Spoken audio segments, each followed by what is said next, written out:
شروع اللہ کے پاک نام سے جو بڑا مہربان اور نہایت رحم کرنے والا ہے۔ السلام علیکم، آپ سب پر سلامتی ہو۔ سلامتی جو جنت میں رہنے والوں کا معمول ہے، ایک دوسرے پر سلامتی بھیجنا۔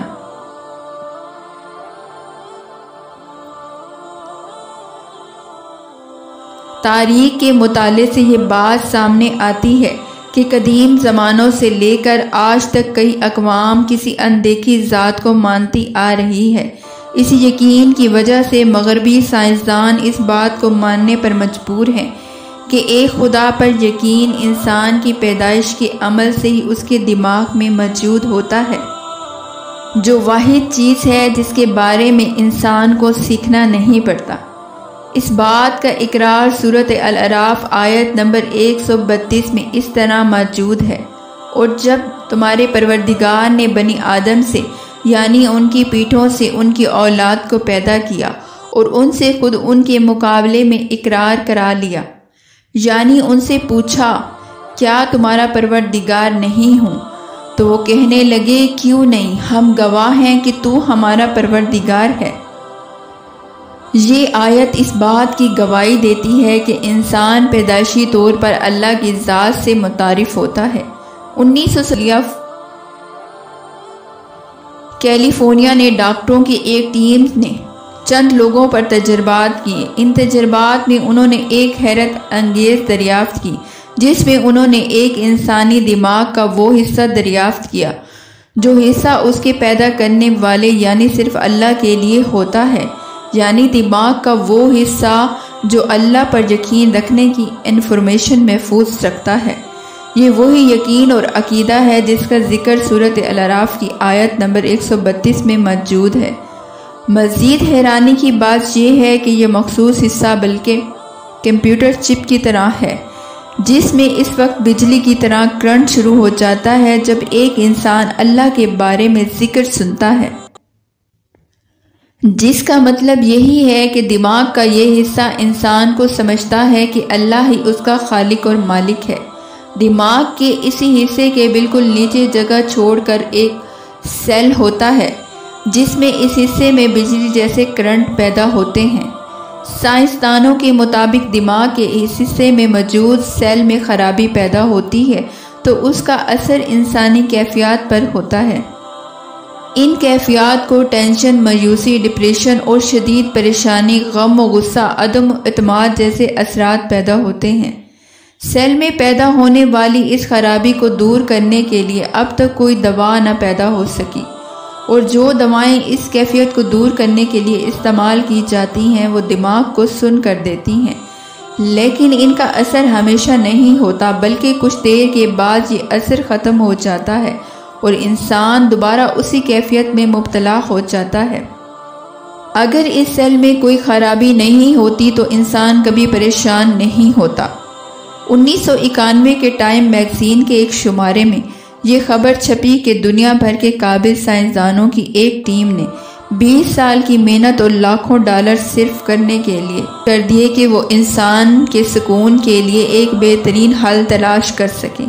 اس ریسرچ کے بعد وہ سب اس نتیجے پر پہنچے کہ دماغ کے حصے میں موجود اس سیل کو ایک خاص روشنی یعنی لیزر سے گزارا جائے، وہ خراب سیل دوبارہ اپنی اصلی حالت میں آ۔ سائنسدانوں نے یہ بھی بتایا کہ انسانی دماغ کا تعلق لفظوں سے ہوتا ہے۔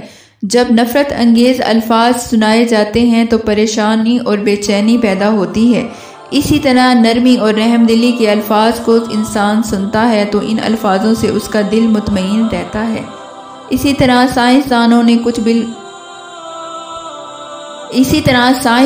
نے کچھ پاگل لوگوں کے 2 گروپ بنائے اور اپنی ریسرچ کے مطابق جو الفاظ انہوں نے اکٹھے کیے، ایک گروہ کو ایسے الفاظ سنائے جو نفرت پر مبنی تھے۔ جس گروہ نے امن اور سکون والے الفاظ سنے وہ جلد ٹھیک ہو گئے، جبکہ نفرت انگیز والے مریض اسی طرح برتاؤ کرتے رہے۔ اسی طرح ایک مسلمان ڈاکٹر نے جب ان الفاظوں کو سنا تو وہ حیران رہ گیا، اور جب اس ڈاکٹر نے سائنسدانوں سے پوچھا کہ ان الفاظوں کا آپ کو کیسے علم ہوا، تب ان سائنسدانوں نے یہ کہا کہ یہ الفاظ ان کے 20 سالوں کی ریسرچ کا نتیجہ ہیں اور حیرت انگیز کے طور پر ان مریضوں پر کافی بہتری آئی ہے جن کے ساتھ اچھا برتاؤ کیا گیا تھا اور یہ الفاظ سنائے گئے تھے۔ جب اس مسلمان سائنسدان نے تمام الفاظوں کو ترتیب میں کیا تو وہ الفاظ درود شریف کے الفاظ تھے۔ اگر ان الفاظ پر غور کریں تو بہت ساری باتیں سامنے آتی ہیں۔ درود شریف کے پہلے حصے میں ذکر ہے کہ اے اللہ رحمتیں نازل فرما حضرت محمد صلی اللہ علیہ وسلم پر، جو اس بات کی طرف اشارہ ہے کہ آپ پر درود شریف بھیجنا کوئی معمولی بات نہیں۔ پیغمبر کی بلندی کا وہ مقام ہے جس کا ہم گناہ گار تصور بھی نہیں کر سکتے۔ اسی پہلے جملے کے دوسرے حصے میں آپ کی آل پر درود کا ذکر ہے۔ لفظ آل کو زیادہ تر آپ صلی اللہ علیہ وسلم کے اہل خانہ سمجھا جاتا ہے۔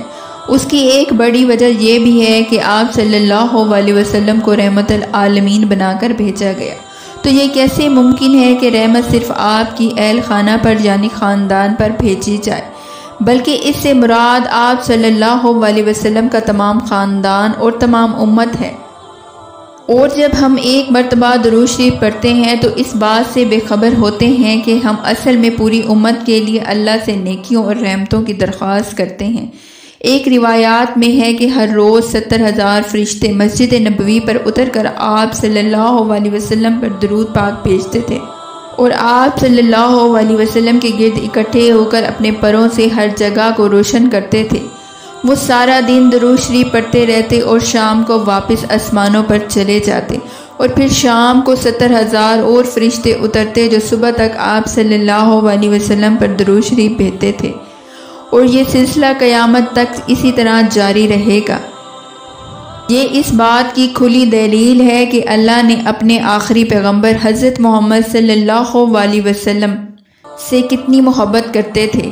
اس لیے ہمیں بھی چاہیے کہ آپ صلی اللہ علیہ وسلم پر روز کم سے کم 100 مرتبہ درود شریف بھیجیں، جس کے دنیا میں بھی اور آخرت میں بھی بے شمار فائدے ہیں۔ جو شخص پوری زندگی کثرت سے درود شریف پڑھتا رہتا ہے وہ قیامت کے دن آپ صلی اللہ علیہ وسلم کے سب سے زیادہ نزدیک ہوگا۔